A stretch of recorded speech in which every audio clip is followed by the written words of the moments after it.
All right. Finally, this is working. Good evening, everyone. It's Tuesday night, and this is Teacher Talk Live. My name is CJ Reynolds. I am a teacher in West Philadelphia. I teach high school English. And this is a show where we have guests on every single week to try and help you to become a better educator or to inform you more about different people that are like maybe outside of your zone in the education community. And so I have a really great guest on tonight I'm going to talk about in just a second. But this evening, this is our first live feed from Facebook. We were having a lot of trouble with YouNow before, and Facebook, it's kind of like if Gary Vaynerchuk says to go to Facebook, then that's all I'm going to do, go to Facebook. So this will also be broadcasting again, rebroadcast on YouTube. If you're watching this live, you can go ahead and leave your comments below. If you're watching it on YouTube, you can leave any question or comment that you have below. I promise to try and get back to every single one of those. So this evening, my guests are the ladies from Black Girls Teach, who I found on Instagram, and they just seem fantastic. So I'm really, really glad to have them on because we're going to talk about a lot of different stuff, and that's it. So I'm going to go ahead and guest them in now. I think that's right here. This is all new on this new platform. We're figuring it out. Ladies, can you hear me? Yes. Awesome. How are you? I'm so glad that you're on. Thanks so much for being here. And can you see us, all the three of us? I can see the three of you sitting on a couch together, yes. So I have your names up here. This is Deidre, Tiffany, and Khadijah. And so could you, maybe before we jump into questions, could you do a little like intro as to like who you all are, how you met, how Black Girls Teach came about, just a little synopsis for folks that don't know. Yeah, my name is Deidre, and I'm founder of Black Girls Teach. And I actually used to work with both Tiffany, Khadijah, and Chantel, who's our producer behind the scenes right now.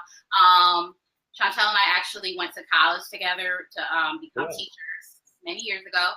And I worked with these two wonderful ladies a couple of years ago, and we just instantly connected. We felt like there needed to be a place for Black women who work in education to have more of a voice and share our perspective, our unique perspective, in particular in urban education. And that's kind of like where it started. I'm Tiffany. Go ahead, please. Your teacherversary. Right. I'm back in the classroom. I gave up that administrative life, and I'm back in the classroom. I teach high school English as well.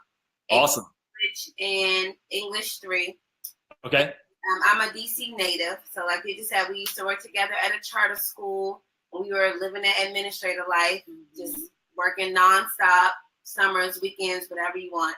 And so I decided to join with her just because I feel like her vision is really strong. It's something I'm really passionate about. I'm going to be an old lady teacher, and I need to make sure that the system can sustain all of us and new teachers, and our kids are just great because they just deserve greatness all the time. Absolutely. What about you, Khadijah? Hi. Well, this is my 12th year teaching. Well, I don't teach anymore. I've exited the classroom 3 years ago. I started out teaching in Boston, Massachusetts. Then I moved to DC, and I was in charter, all Title I schools. Recently, a year ago, I decided to move to Maryland, and now I'm in the private school sector. Okay. Which was a huge transition for me, and I did it for my family, mostly. And that's another conversation in terms of family life from Title I into private, and I hear you. Other issues. But I decided to join Black Girls Teach because just like Tiffany, just like Deidre, just like Chantel, we share a vision of our children, of Black and brown children, being at a level of closing the achievement gap. I'm a gap closer because I believe that it is a personal thing for me that our children are years behind as soon as they enter in education. So that is something that I believe there should be quality education in every classroom. So that's something that's my passion, and just like I share with all these ladies.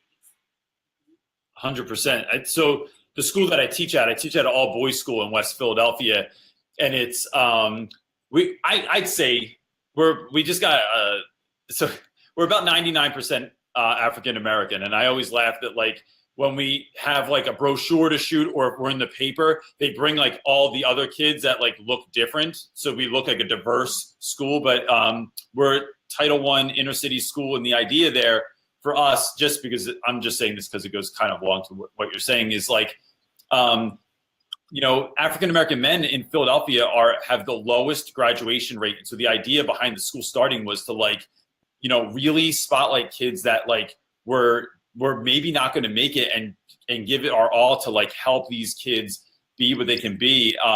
And the funny part is like no one wants to go. So it's beginning of freshman year for a lot of my guys, and nobody wants to be in our school because they have to wear uniforms. It's strict. There's homework. There's no girls there, and everyone tries to act like they have like tons of game outside of school. Like they would all have 3 girlfriends. But the reality is like, once they get into 10th grade, it is just this amazing transition with these young men that like actually want to be there. They actually have friends. They realize the usefulness of like what's going on. And so I hear you in terms of the importance there. Tiffany, just because you brought it up, I'm interested, what took you out of administration and brought you back into the classroom? Because I think that's an interesting transition. I feel like everyone's trying to go the other way and go backwards. And they definitely are, especially here. And that was like, that's a big deal for me. And Deidre and I have had a lot of conversations about it, because I was like went through this whole big thing of, am I going backwards? Right? Like, am I demoting myself? But I'm not. Like, the classroom is my jam. Okay, that's my gift. Right? That's where I am great. And I feel like that's where you make the most impact. And that when I'm transferring that knowledge, I'm teaching those skills. As an administrator, it's not really, and I have to say it, I feel like it's just, people have gifts, and that part of leadership, that playing of the politics, that's just not my gift. And I think a really strong leader has to be someone who inspires people positively, but also knows how to hold people accountable. And I'm not really strong at holding adults accountable in the way I'm able to have those relationships with children, quite often, frankly. And so I just felt it was draining. It was stressful to take on adult issues that to me just seemed trivial, but to other adults seemed so important. And I didn't want to kind of like minimize it and be in the way. And I just feel like my gifts are better served in the classroom. And then also too, I've had 2 babies in the last 3 years, right? So that mommy is real, and that working those 12 hours that are kind of like mandatory as opposed to like the 12 hours I want to give are different. They feel different. That going on maternity leave with a crazy principal who doesn't even want me to sit down when my feet are swelling, I'm not about that. But I know I want to teach. I know I want to be in school. So the only way for me to kind of get through that was to transition back into the classroom. Yeah. So how's that feel going back? So like, how long has that been? Is this the first year back, or has it been a minute, or what? 2 back. Okay. I've always taught though. So I was like an instructional coach and still taught AP, was like a vice principal and administrator, still teaching the class of 9th graders. So I've always kept that of like, if I'm going to be your administrator, I at least need to teach one class, just because that just brings me joy. So this is like this year 2 of being fully back. I'm not pregnant, right? Like my room is cute, my kids are great. I'm not. I said not. That would have been such a cool announcement to have on the show. Like, guess what, everything. I said not, and it's so good. My kids are so cute, and I love the curriculum. I love what I get to teach. I teach now at a performing arts school. So I have little Jay-Z and Beyonce's running around, so like doing their English work. So it's really good. It's great.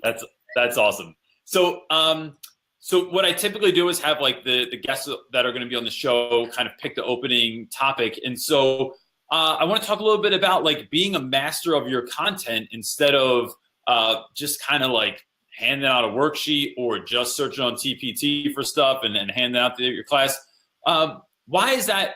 Can you talk a little bit about why that's important to you and where you've seen that become, like when you noticed that was important? I think for me, because when I started teaching, I really had to like learn kind of everything on my own when it comes to instruction. Like I went to school for education, but I was reading books and I was going to PDs and I had to create my own lessons. And, it was a lot of work, but it helped me really be able to internalize and understand what I was teaching. And I think as I've transitioned to different schools and, in different types of schools, I've seen like the opposite, where now like teachers aren't necessarily like creating their own lesson plans. They're getting lesson plans created by somebody else. So when something happens, when there's a moment where like maybe the internet is not working or the copier is not working, Yep. You really need to know what to do. Or if you have students that are not like being able to master certain skills, like you have to really be able to know how to pull out your toolkit and say, okay, this is what we're going to do. I don't need the internet. We're going to do this, and I think that's really important. And I'll say, like, for me, I'm definitely not like, I'm not a master teacher in all content areas, like literacy, ELA is like, that's my jam. But like, once I was able to identify that as something that, I was really interested in and passionate about, then I really took it upon myself to learn more and more about it, because I want my students, they deserve to have someone who actually knows about literacy, not just knows because someone made a lesson plan for them. Yeah. I also want to address, I'm a math teacher, so Yeah. I taught math for 12 years, and I still coach in math. I can, at any point in time, I'm an administrator, but at any point in time, I can stop a class. Yep. You just jump in. Yep. So a part of that is teaching is activism. So a lot of times when we get these lesson plans, this is what you're supposed to teach first. We get these curriculum maps. At some point, certain things don't make sense. And I know my craft enough to know my students to say, this shouldn't come first. I shouldn't teach this skill before this one. And if you know your content, you can challenge that. And a lot of people think that the people who create these content, we had a curriculum specialist at our school, and she was a regular teacher. But at the same time, because I know my content, I was able to say, no, that doesn't make sense to do that. But if I didn't know my content, I would be teaching incorrectly. I would be going down this path that I knew that my students weren't strong enough. So teaching is social justice, right? It's advocating for your students. So a part of being a content expert is to be able to advocate for what's best for them in content as well. Yeah, I love, that's a great answer. Tiffany, did you have anything to add to that? Or I'm not sure how this, I've never had 3 guests at the same time. So I'm just going for it. So, I think to go with the idea of like being an activist, I think it's also that like teaching is a craft. And when you want to be like a master of something, you study the craft, you study the science of it, you study how the brain works, you study kid psychology, you study how to transfer knowledge so that it's lasting. It has a lasting impact on scholars. It's not something that's really, and then you also know the pedagogy. Yeah. You know when to move between, you know sequencing, you know skills, you're able to unpack standards. Stuff starts to make more sense to you. And I think I realized it was important, or at least I realized that everybody wasn't trained that way when I became an instruction coach. And so I had, administrators trying to tell me I need to teach this person science. No, I teach English. I can teach them instruction. I can teach them how to navigate through skills, how to navigate through the lesson plan, the craft piece of it. But you should be a content expert. Like you should be a scientist, right? Who knows how to teach, who knows how to transfer knowledge, right? You should be a mathematician who knows the difference. And I think that's when I realized how important it was, aside from just like going, I went to college and got a degree in education. So I had that training. I had someone teach me how to write a unit plan and what readability was and the difference between like phonics and sight words when we're teaching children how to read. And so even down to like co-ops where I had people teaching how to write IEPs and things like that. It's a craft. And when you want to know, you're supposed to be the master of it to make it work. Yeah, 100%. And I think that like when we don't do that, we really negate the personality of the teacher. So I know that so this week I have, there's a number of teachers from St. Joe's University in Philadelphia. Every year they send me people and they like sit in different classrooms in the school. And I try and send them to classrooms that are as different as possible. And I tell them like, don't ever watch what I'm doing and do it. Like, this is what works for me. So for me, it's humor in the classroom. It's storytelling. Now there's 4 guests on the show at one time. This is a total first. No, I get it. Every once in a while, my little one's just trying to run behind me real quick. But like, it has a lot to do when we script these lesson plans, it really takes away the personality of the teacher. Yeah. I know teachers that I really respect. I think they're awesome and they crush it every day, but they don't teach anything like the way that I would communicate the information. And so that is huge. And so I know even at my children's school, every fourth grade teacher at 12 o'clock on any given Wednesday is doing the same exact thing. And if your kids don't get it, guess what? We got to keep moving. The train keeps moving and we're not slowing down for anyone. And one of the wonderful things I think that exists in my school is we're given complete autonomy. Like I pick whatever books I want to teach every year. I pick whatever lessons I want to do. And so if the kids don't get it the day before, guess what? The train comes to a complete halt and we like drone in that back to them until they get it. And that is really exciting ability to be able to have. Yeah. So did you have one for me? So I have quite a few questions here that are popping up already, if you don't mind. What's that? Sorry, my not so secret wife is over here telling me what to do. So Brandon is asking, my question is, what is your best, there's the hand. She doesn't like being on camera. That's as much as I get every week. So my question is, what is your best tip for keeping up with being as knowledgeable as possible about your subject area that you teach? So do you do a lot of like kind of private professional development or reading books, or how do you keep gaining knowledge on what you're good at? I think for me, like seeking out private professional development, because sometimes it gets to a point where you feel like you need a little bit more from your school or your school system. So sometimes you have to go outside and get that private professional development. But then also like looking into like the latest research, and I'm a big reader, so I'll constantly buy books and try out different things. And I like, I think what is it called? The teaching channel. I think it's teaching channel, where they have like teachers post videos, so you can actually see like lessons happening, in real time. And for me, that's helpful as well, because then I can actually see what's going on. Then I can say, okay, well, let me try this and, maybe tweak it a little bit. And then also like connecting with other educators. So if I meet a teacher that is in the same content, like right now I'm working in special education. So if I meet like a special educator that works in like a similar demographic, then I'm going to connect with that person, so that we can share information, share resources with each other. Yeah, that's a really great idea. I don't that, and I just want to hone in on the finding other educators, because my best teaching experience has been with team teaching. In terms of, I had someone on a grade level that taught the same thing. So we were able to compare, we were able to share in responsibilities. We were able to, just the synergy that comes from two people that teach the same content area and who have been teaching it for a long time. Find a mentor teacher, someone who's been teaching the content for a long time.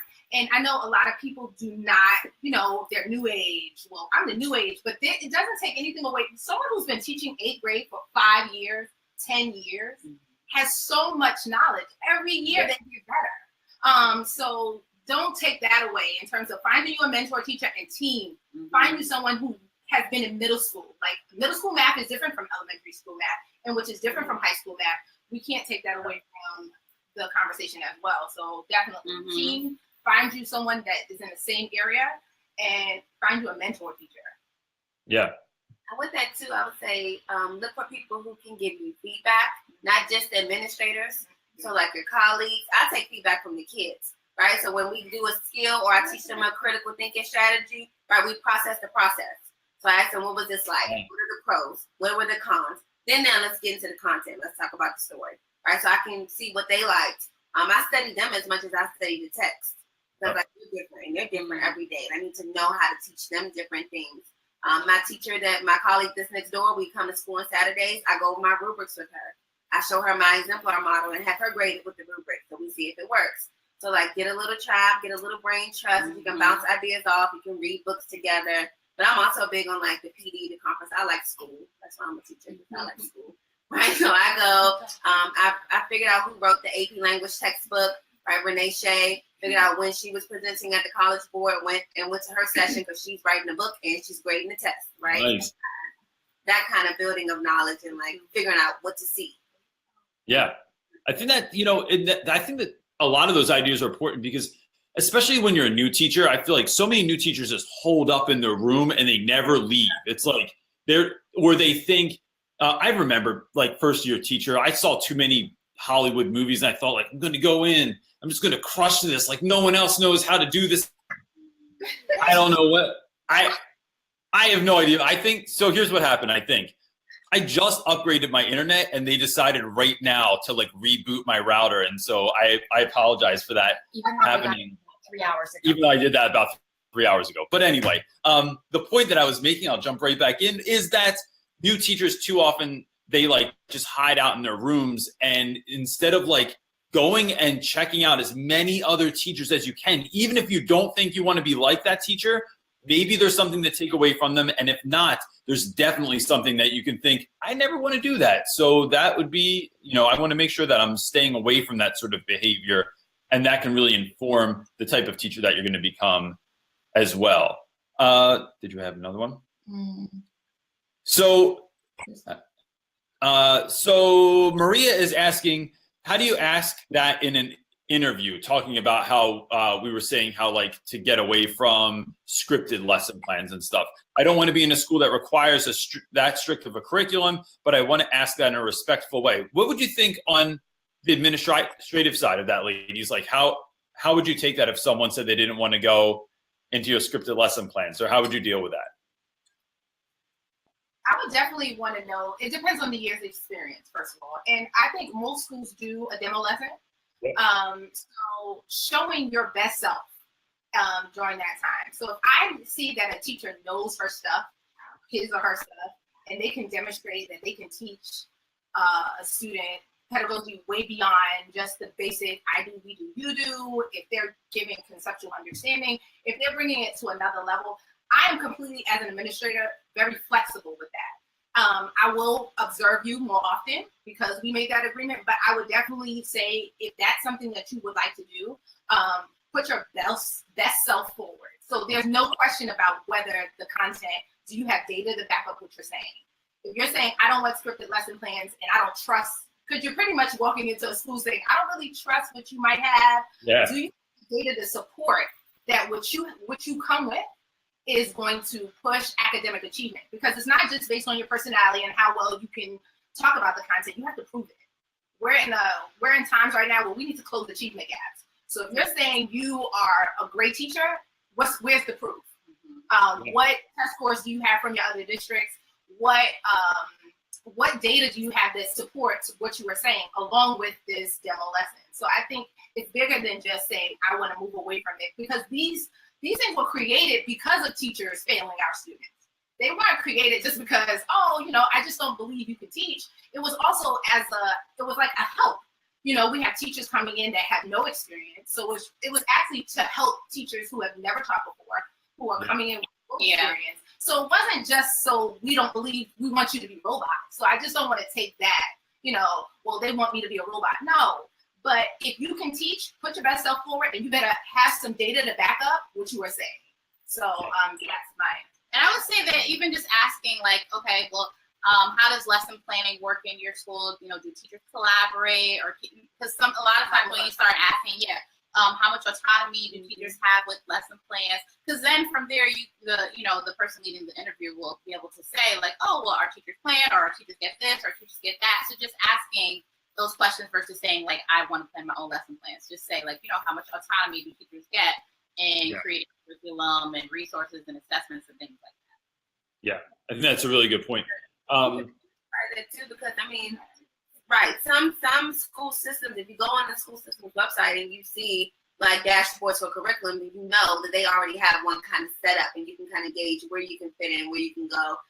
Some schools, charter schools mainly, also kind of push that kind of structured curriculum, but also just study the demographic of teachers in the place, in the city. Because I think that just what Khadija was saying about why the curriculum even comes apart, why the scripted lessons even come out, is because like some teachers are failing, but it's also because we now have a lot of teachers coming to teaching from an unorthodox kind of setting, right? They're not majoring in education right? They're coming through programs like some of these alternative teacher programs. And so they're focusing on classroom management, not necessarily content and pedagogy in depth. So scripture, lectures, and curriculum are supposed to support in that way. So just do your research and decide, is this even the school I want to be at, right? Is this the district I want to kind of work in? is this a good fit for me? Because just as much as schools are looking for teachers, teachers should be interviewing schools too. Yeah, I say that to new teachers all the time. So when folks come in for interviews at our school, I'm always asking, well, what do you want to know about us? Like, what's important to you to find in the school as well? And I think you're right in terms of the scripted lesson plans. I mean, especially in terms of Title I schools, you're getting folks that our school, we have a high turnover rate, and I think we're a great school, but when you're 22 and you want to just come in and teach for a minute and then you want to go live in France or whatever else you want to do, like, I can't kind of bash that, because I guess living in France must be fun. Tons of people do it. But at the same time, I think that, if people aren't coming back consistently, you have to kind of make up for that, because otherwise the kids are going to have a new teacher every minute. And that is just bad for the kids. I mean, I'm always telling new teachers when they come in, our kids need nothing more than they need consistency. They need you to show up every single day, year after year, for until they're done. And we're doing a huge disservice if you just want to I don't know, teach in the hood for 2 years and then say, oh, this is great, I did this before, now I can write a book or something like that. And that just really hurts the kids more than anything. And in a job where it's all only about the kids, that's all we're doing is just hurting the children when we're doing that. I agree.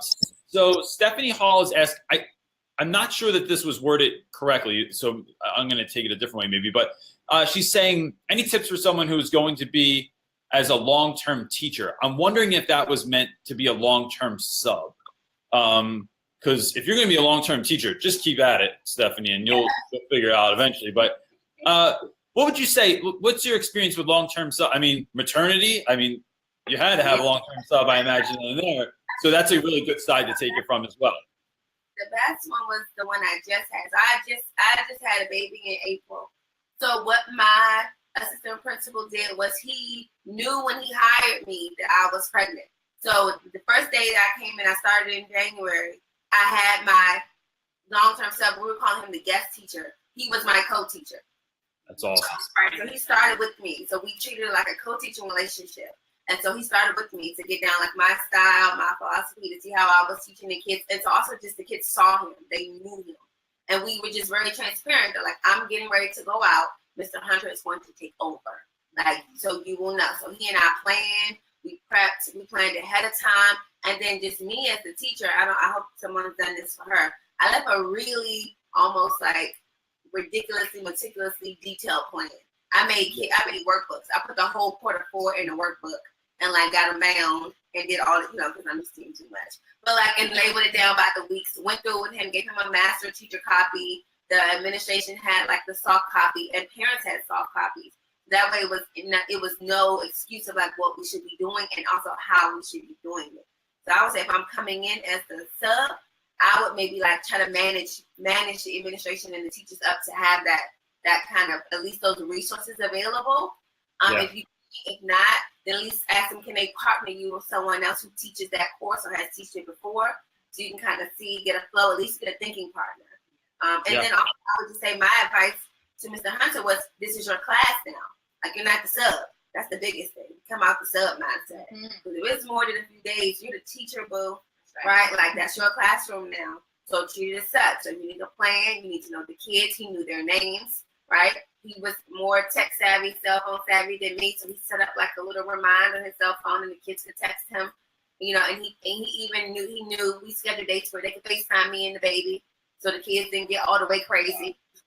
So I think if you can work with the teacher going out, that's good. If not, then manage the admin up and ask them for those supports. Put you in place with the mentor. Have somebody come, make a deal with the admin. You need to come and sit and think with me once a week. Yeah. And so and also just treat it as it's yours now. Yeah, that's a really good point. Yeah, if you don't have the luxury of knowing the teacher prior, because that's great. Now, if you don't have the that's ideal. If you don't have the luxury of knowing the teacher prior and you have just entered into this long-term sub situation, I think it's very important for you to develop relationships with the students immediately, because you don't have that power that coming in first day a teacher would have. Yeah. They already know that you're the replacement. They already know that this is not your class. So there's a certain leverage that they have and that they will try to use, because that's just, our children are very smart and savvy, right? So just developing those relationships immediately, knowing everyone's name, getting to know their parents, going to lunch with them, playing on the recess with them, just developing those relationships, walking them out to school, always talking to them and getting to know more about them, because you have to take a different route. You can't say, well, these are my routines and procedures. No, that's day one teacher. You're a substitute teacher. So you have to take the humble pie. So I want to build that relationship, but having a healthy boundary. It's not, I'm going to be your friend, but I want to know more about you so I can better serve you. It's a caring, let me know what you need. I know this teacher has abandoned you, but I'm here. Because it is abandonment. Like, we don't want to say that. Like, if the teacher left, if you get pregnant, you left. I love it. They still It feel like loss. Like, it's a loss. And about this consistency that students need to have, it's just another proof of people being inconsistent in their lives. So how then, and they don't know if you're going to stay. So you have to tell them you're going to stay by building that relationship. So that is very important. So, that's really a great point. I mean, so I'm always preaching the importance of relationships, right? Especially when your students are, I mean, so in my case, like, I don't identify with my students in 100 different ways, but at the end of the day, I care about you. I'm willing to do anything for you. So I open my room up in the morning for breakfast, and I have guys that eat lunch with me 2 periods a day. And then, at the end of the day, it is nearly impossible to leave the school because somebody has something going on, or they want to tell you about something, or they're excited about, I don't know, The Walking Dead is coming back on. And even though you don't really care, you sit there and listen to them anyway, because that's what you do.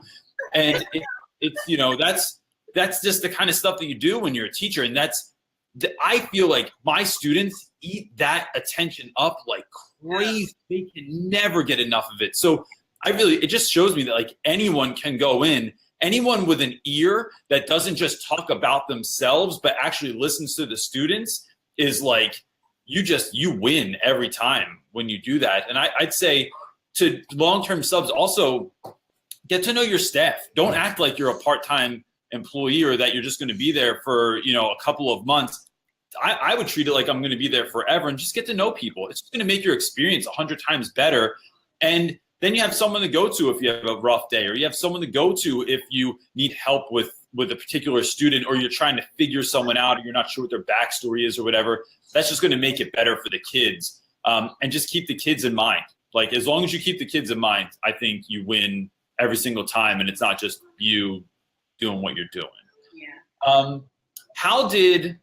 So what are some of the things that that Black Girls Teach is trying to do in the teaching community? Like, so I've seen a little bit on Instagram, but it would be fun to, like, hear you talk about, like, what's the ultimate goal, like, if you get this to wherever you want it to be? I think, we have many different goals, but I would say, like, really creating a community for educators to really be able to get the professional development that they need. Not the fluffy, sound good type stuff, but the actual, like, real PDs. Be able to share resources with one another, be able to reach out to someone across the country. If I'm teaching a lesson on inferencing and I have connected with someone in Atlanta who's a 3rd grade teacher, like, being able to access them immediately. Because a lot of times, especially with, Black women in education, a lot of times we can work in schools where we might be the only Black woman on our staff or the only Black person on our staff. So, and, sometimes you're in a school where there's a large population of Black students and a few Black teachers. So one of our things is just really being able to connect each other, but then also just share the perspective of Black educators, so that others can hear our perspective and, hear some of the things that we're trying to do. Just I think with that of, like, giving teachers a space, we also talk a lot about eventually moving to a place where we're teaching teachers. Yes. Right? Like, we are a part of that building, the science, the art, the craft of teaching that we feel like is missing and lacking just in adults, in buildings, period.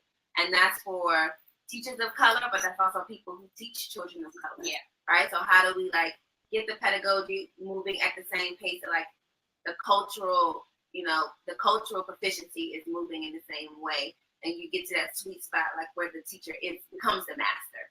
Like they know the setup, they know the culture, they know the content, they know the pedagogy, and like we are successful intentionally.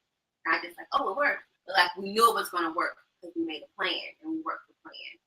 So like get into that place. Well, along with that is my piece of Black Girls Teachers, also teachers as advocates, right? As social being agents of change and being a part. We want to be a part of the conversation. Yeah. We want to be a part of what happens with our children in school, right? We care so much. We're the mothers, we're the social workers, we're the friends, we're the family, advocates. We're across from that IEP table trying to regulate whether this is an IEP matter or is this a differentiation matter. Right? So we want to be a part of this conversation on a bigger scale. We want to be a part of the caucuses. We want to be a part of the conventions where our children are brought up, then there's no teachers present. So that is also where we want to be. And we can't negate that it's time. We can't negate that there's a problem. The issues are here, right? We have to be a part of these conversations and be able to have honest conversations first. And when we're able to have honest, transparent conversations, then the change can start to occur. And the more times, and the many times that we can have it as large or as small as the venue may be, a coffee shop or a convention center, then we need to be a part of this conversation. And all too many times, we have all been in PDs. We say that we're, PDs, but we're not represented. And the last principal's PD that I went to in Philadelphia, there were one Black presenter, and he was a male. So he's, that's a three-day convention. So why aren't we a part of this conversation, or why are we being sought after to have a voice? So that's a part of where my passion is in Black Girls. Yeah, I think I think a lot about that. But so one of the things I'm asking, which is a little bit of a loaded question because I know what I already think about this, but I'm really, really always interested to see what other people are thinking as well. So I teach in a school where there are like less than half of the male teachers there are men of color. And so I'm wondering what you think the importance of, or why there is such an importance, if so, I mean, this is what I think I'm hearing, is that there's such an importance to have men and women of color in classrooms as well, teaching children that look like them. Like, why is that an important thing? Because I think folks that I talk to that teach in like Nevada and Utah, they're not seeing the importance of that. And so I wondered if you could just kind of speak to that for a moment. Oh, okay. I can. That's a big question. I realize when I just dropped it. But this is what I tell the kids on the first day of school. This is what I told them.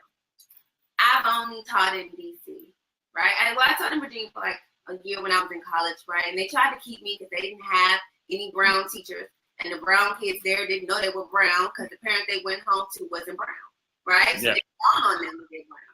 And I thought, as much as I want to, and as much as I kind of learned to love Virginia, I was like, I have to go home, right? Because I tell the kids all the time, I'm a product of DC public schools. I went to my neighborhood schools. This is when we still had neighborhood schools, right? And then my mother decided that my neighborhood high school wasn't what she wanted. Her vision was, I'm the trial and error kid. I'm the first kid, I'm going to college. So I needed to get into the academic high school, the school in DC that was nationally ranked. So I did the application. I did the obscene amount of community service hours, caught the 2 buses, went to the academic high school, right? And I tell the kids all the time, I got a great education here. I never walk into a room and feel unprepared. I never feel like I can't figure it out if I don't know. And they should get that. They should demand that all the time. And I got that education from people who look like me, who look like my mom, who look like my grandma. I had my teacher, the reason why I'm a teacher, played cards with my grandmother on Sunday, right? Like I saw her at home all the time. Taught me, my mother, my aunts, taught our whole family of kids, like knew the whole neighborhood. Then they need to see that it is possible, right? And it might be difficult, but it's possible. They need to see different images of us. They need to see us encouraging them, pushing them, loving them, but also holding them accountable. So they know why they matter. They know why learning is important. And they need to be inspired to do other things. When we see people that look like us on TV, right, they're not always learning, right? Or they're not always teaching or reading or writing. They're doing all these other things, which are fine, which are great. But not all of us can do that, right? There's not going to be a million LeBrons, right? There's one LeBron. But we need some scientists, right? We need some engineers to get us through some stuff. We need some folks who are strategic and maybe join the military to fix that. We need politicians, things like that. And so we need librarians and nannies and caretakers. And so people need other skills. And I think when we have people that look like us in front of us, you just know that it's possible. I think that's the belief piece. Yeah. And you need to be, exposed to other things, so you don't go to college and get the culture shock and that kind of stuff. But they definitely need to see images of it.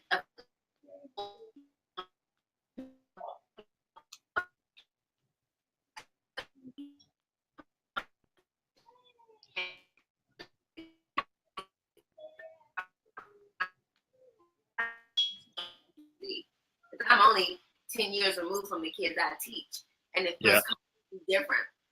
And part of that is just what's been put on it, right? We have standardized testing. We had the No Child Left Behind foolishness and all the things that come with that. And charter school is this whole nother beast.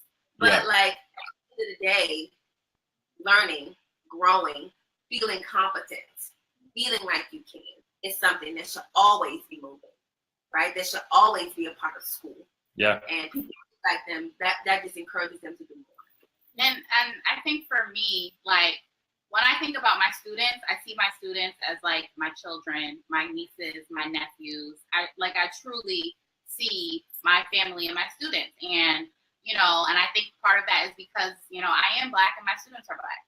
And so when I'm preparing them, I'm not just preparing them to take the PARCC exam. I'm not just preparing them to, I want them to get all A's in their report card. I want them to do well. Yes, I do. But I want you to love reading. I want you to be a gifted writer. I want you to be able to understand how to, do basic math computation and be able to use those skills to become an engineer one day.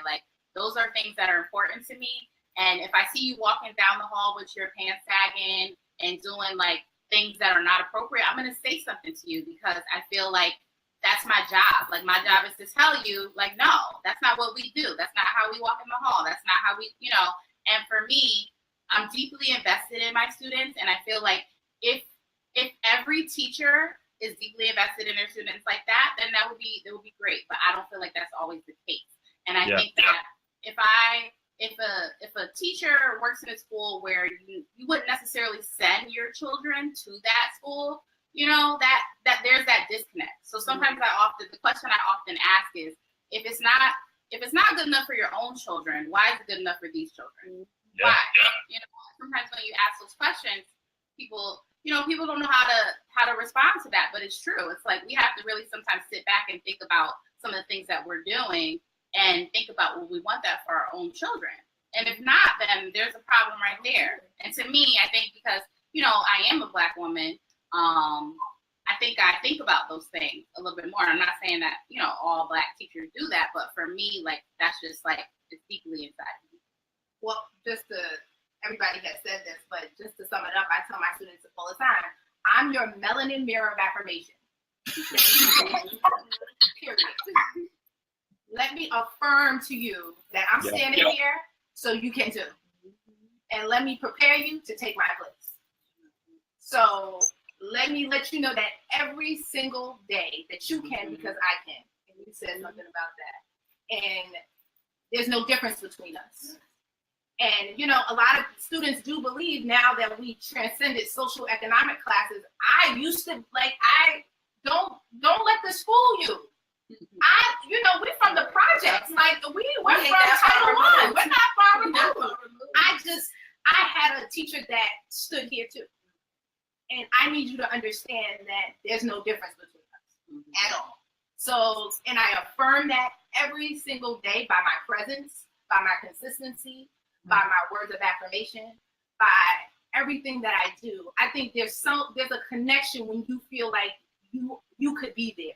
Yeah. Like and feels it. Like it's almost like what happened to Obama effect, right? When Obama became president, everybody's child felt like they could be president. It's the same thing. So it's not just the teacher. We have career day where we get African American doctors, lawyers, real estate agents, like people, just movers and shakers. It's not just us. I want to make sure that you see as much as you can of different professions, of places you can go, all the places you can go, right? Yeah. So that is just, I'm just affirming to you that it's possible. Even if you don't see yourself in your local doctor, there is a doctor that looks just like you. Yeah. So, and that's all it is. It's affirmation every single day. And we know what happens in the effects of affirmation, especially when you see yourself. So. Yeah. But they need us, but we need them. Because just like you said, that's who's going to be in charge when we're old. And I don't know about you, but I don't want to be in charge when I'm 80 and I can't fight no more. Or when my babies are 17, right? Like I'm teaching their teachers. I'm teaching their doctors. I'm teaching, the people that are going to be in charge of them. So I need to know that they're going to be right, right? Like that they're going to make sense because it has to sustain, like it has to keep going. So as much as like they need us, we need them to be great too, just for what's coming next. So like we have to kind of own them and allow them to own us and be invested in us in the same way we're invested in them. Yeah, that's really important. So from my perspective, it's a lot of like, one of the things I'm trying to do this year, and I think you all said this to some extent. I think Deidre, you said this exactly, Khadijah, I'm sorry. Students need to see people, they need to be able to see themselves in the folks that are presenting in front of them. And so one of the things we started doing this year is like actively seeking out speakers. Every month I have someone come into my class. It doesn't really fit into my curriculum, but it's like, whether you are a comic book artist or an entrepreneur or a CEO, someone that looks like you that you can see, because, for my guys, since I'm all boys school, like a lot of my boys don't have their dads at home. They don't have a positive role model, and they'll just tell you that straight up, that like dad hasn't been around like my whole life, or he's wherever.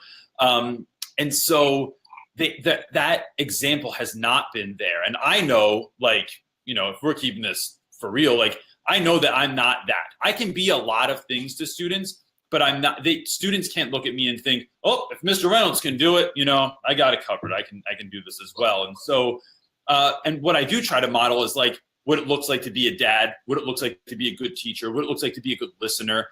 But I think that it's a completely different thing when you can see yourself in the individual that's standing in front of you. And, I think one of the things that they think is really endearing, my students will often say is like, Reynolds, you're like the blackest white guy I've ever known, right? Which is like, I always tell them like, I hear what you're saying, right? I get that this is supposed to be a compliment, but what I really want to be is like just a white guy that because when we do have really hard conversations, like the last few years with all the police brutality and all of this kind of madness that's been going on, especially in the news, the kids will come in and they throw terms around like they are always doing this to us, or they're always doing this to, our people. And I think I'm the they also, right? So like, let's have that conversation where we can have a conversation in a really safe place and talk about this. And I don't look like you, because I want you to be able to do that as well. And so I'm really glad you brought that up. And I kind of like was hoping for the answer, I guess, that you gave, but I really think it's that important, and that there's not enough of a platform for that to happen on, that I think that was really great. And I really hope that people were hearing that. What is, in terms of chart, what's that? 9:00? Oh, okay. My wife is giving me a heads up over here. What is something that you are excited about that's going on in education, if anything, right now, someone is asking? So is there anything going on now in education that is like making you excited about the future, where things are headed, or is it kind of daunting as to what's going on now? I'm excited. Chris Edmond is going to be at the caucus tomorrow, And I love the work he's doing. He inspires me every time he speaks hip hop ed. I am inspired by this man, how he gets people just empowered, and the work that he's doing at Columbia University and all around the world, just that being able to connect with students using hip hop, right?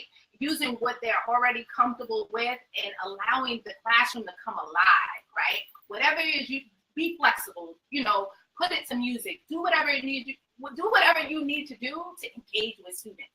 Roll the pedagogy to the side and first connect. And then from there, the connection then pushes the pedagogy, then pushes the academics. But we can't get away from the connection and the relationship that is built from you understanding the culture, from you understanding where our students come from. So I love Chris Edmonds. He's like, I'm so excited about the future of education because I just love where hip hop ed is going. So that's my passion. I think I'm seeing more educators like using social media to have conversations about things, like even your program, bringing people on to talk about different topics. There's a lot more podcasts that are happening. Just even us coming together. So a lot of times we're having conversations with each other, and we don't have a lot of opportunities to just like share the conversations that we're having, like in this type of platform. So like I'm very excited about being able to do more things like this, and then also being able to be a part of the online community where we're having some of these conversations. I would say it's a gift and a curse. But I'm excited that, like, especially in DC, we're moving towards like 21st century buildings, right? So the learning environments are shifting. So it feels cool and it feels new, and I feel important because my building is great. And that could just be because like my school is in this $1 million redone, beautiful performing arts center where like our theater is the egg in the middle, and we have gender neutral bathrooms. So so we've been teaching our children how to use the gender neutral bathroom and having the LGBTQ conversations, and teaching empathy through those things. Now, wow, that's great and it's good. Still, there's some tension though because they're not kid friendly, right? They're like hotel gender neutral bathrooms where like the door goes in the floor, and then it's like a fancy wood door with red subway tile that's real cute in grown up land, but in kid land I can't see through the door. I need to be able to see through the door when I come in the kid bathroom. Boy, girl, I don't care. I need to see through the door. But we're having those conversations, right? Like it opens the kids up to so much more. To even we're like, all the grown-ups are so worried about like the kids are going to sneak in the bathroom and do bad things. But the girls, here's the beat. The girls don't want to share the space with the boys because the boys don't wash their hands, and the boys so they're more worried about like the cleanliness. And I can't put my mascara on with David standing rapping in the mirror, right? So it's opened up all these conversations, and it's so cute. And I think and they just are so into like things that we don't even think are important have enhanced the learning so much, right? The surround sound is in the ceiling. That like totally freaked them out when the classical music started blaring from the ceiling and like shit going down, right? The rooms are bright. We have natural light. There's no wall. So I can see from the second floor all the way down to the cafeteria. So kids know that there is urgency because the teachers can see me. There are no nooks. There are no crannies. And so I think a lot of the schools are moving to that, like, let's redo it. Let's make it cute. Let's make it a building where we all can like have pride in it. We want to be there. Yeah. So I think that shifting of the physical environment will do a lot for like the social and the intellectual environments. Yeah. Happening across the board of like people just taking more investment in schools and what they look like and what they feel like. Yeah, that's really important. I think, I just want to echo the idea of like the social media aspect of this. I feel like so many folks are either like one way or the other on social media, or social media can be such a downer for teachers because it's everyone's highlight reel all the time, right? It's like how cute my classroom is, or this is my greatest lesson. And it rarely shows the struggle. And part of me, I get that. Like, I wish I could show the struggles of my classroom on my YouTube channel all the time. But to be honest, I can't show someone freaking out and how I'm going to deal with it, because if that goes the wrong way, then I'm just going to look awful. And so it does really allow me to connect with teachers from all over the place. I mean, like, so since even having YouTube, I get emails from Vietnam, from Israel, from the Philippines, from, whether it's California or Texas. It's so interesting to see like how different school is not just in another country, but like in another state, and it really opens up these conversations where once you get to know people, where you can have like real conversations with folks, even like this. Like I wouldn't have known any of you ladies if it wasn't for Instagram, and I'm so thrilled to have you on. So it's like, but otherwise that wouldn't have happened, you know? And it's allowing other people to learn from those conversations too. So that's not just us having a conversation like on the phone, but like other people can watch this and check it out and learn from it as well, and you know, fuel their fire as well. So we are at an hour. Can I ask you one more question? Do you have time for one more? So for all the new teachers, I'm getting this question a lot, from all the new teachers who started a week or 3 weeks ago and it's not going right and it's their first year, what kind of advice would you give those teachers that just need that push? They need that reassurance. They need like someone to tell them something because they feel like they're drowning.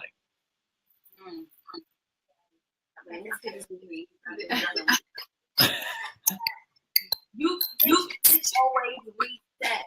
I tell people all the time, your name is on the door, right? Like you can always reset. Because you know, I tell people all the time, we need to take a take two. You know what? We need to try this again. Everybody be quiet, stand up, line up, go back outside, right? Or sometimes it's not just them. Sometimes it's me. Miss Jackson gonna go in the hallway. I'm gonna come back in this door brand new. It's gonna be a take two, right? Like you can always reset. You can come on a Saturday when the kids aren't there. You can redo the seats, relabel stuff, make a new seating chart, redo the board. And when they come in on Monday, you can say, you know what? It's brand new. It's a new day. This is what we're getting ready to do. This is how we're going to do it. And like make a plan and work the plan. And I think sometimes people get so bogged down of like, well, I thought it was going to go this way. They don't allow themselves to be flexible without feeling guilty. But like, be flexible. Like you can always reset. You can reset energy with music. Learn to sage.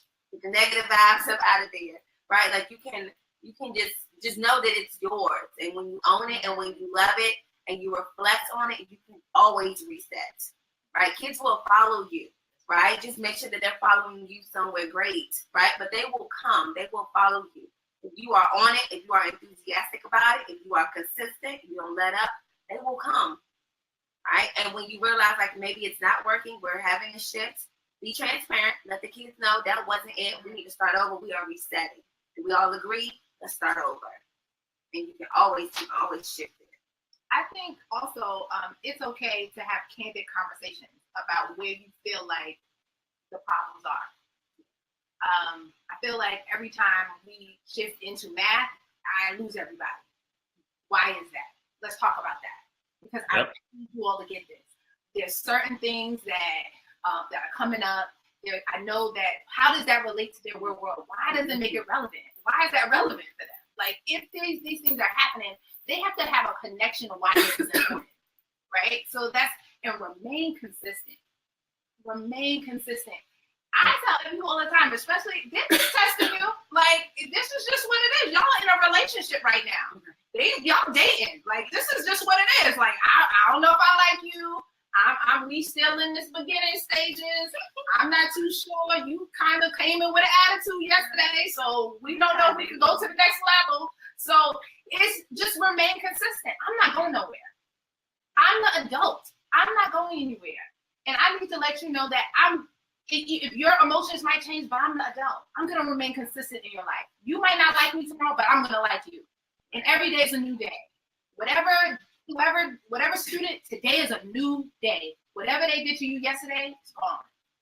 It's a new day. So I'm going to love on you. You might not like me. You still carrying it, but I don't care. I'm still going to love on you like nothing happened yesterday. Because a lot of times we take on them. We like, okay, he has an attitude with me. I don't know if I should engage. No. Hey! Like, you still got, I ain't even think about it. What you doing? You have to, you are the adult. You understand kids are just going to be themselves. And every year is going to happen. You're going to get a new set of kids, but there's going to be the same one personality that's going to remain consistent. And once you tackle it and remain consistent and say, I'm not going nowhere, I'm not leaving you. And I think too, like acknowledging to new teachers, like, you know, we all had a first year of teaching, and a lot of us, our first year of teaching was not pretty. You know, even some of the best educators, we did not come in like, like having the perfect classroom. Like this, part of it is like, yeah, this is sometimes your first year is a little tricky, sometimes it's a little bit rough, but like look at your school and see if there are those people there that you can, observe and just see. Like you might have to take your lunch period or a planning period and go and watch a couple teachers teach, and then advocate for yourself as well. So if you have an instructional coach at your school, or if you have your school leadership, come to them and say, you know what, I need some support. Like I feel like I'm struggling, with whatever this is, like classroom management.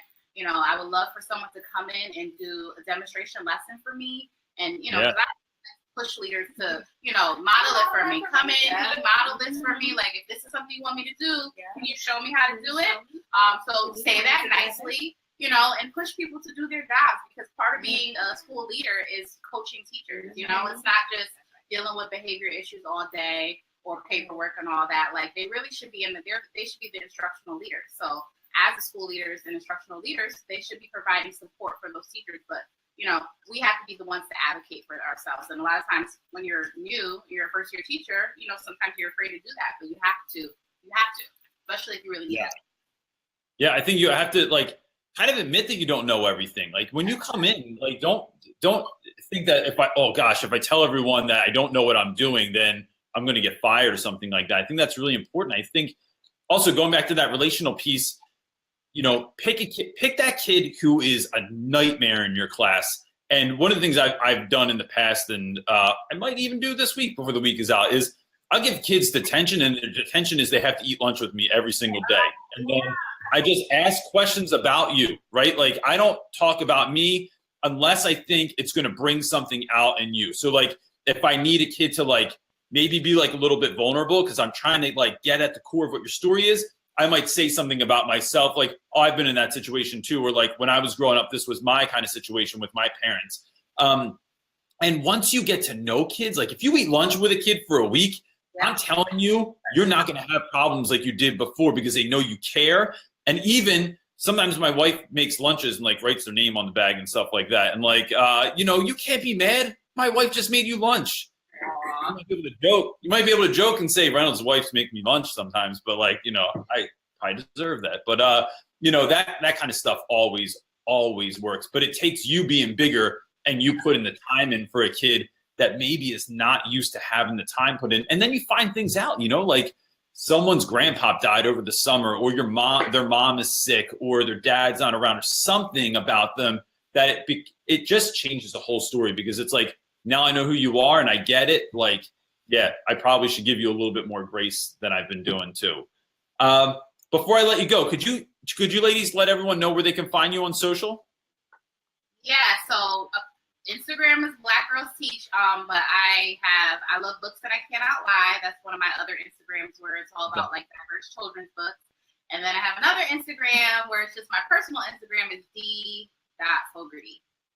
And then we're also on Facebook. Awesome. I only have one Instagram that they made me get. I made it for her. Okay, they made me get it, but it's cute. It works, and I do good and bad, right? So you'll see my classroom and get my logic in all pieces of it, good and bad. It's Miss Jackson's Magic. So Jackson S, no apostrophe, Magic, MS. So I'm on Instagram and Facebook. I'm Ed Gap Closer, but my social media is more of my family and me showcasing how to manage my family and education at the same time. Awesome. So that's EGAP Closer. So that's what pretty much my focus is. Awesome. I'm going to link all that stuff in the show notes. So if anyone is wondering what was just said, I'll have all that down there so you can find these ladies in all those interesting places. Thanks so much for coming on. I really, really appreciate it. This was great. I'm sorry that was a nightmare in the beginning, and this was but this went much, much smoother. So, but before I let you go, I just want to let guests know that if you have any other questions, you can go ahead and leave them down below. If you ladies see anything in the question, sometimes people get weird about other folks answering questions in their comment section or whatever, but jump right in. If you see something that was addressed to you, please answer it.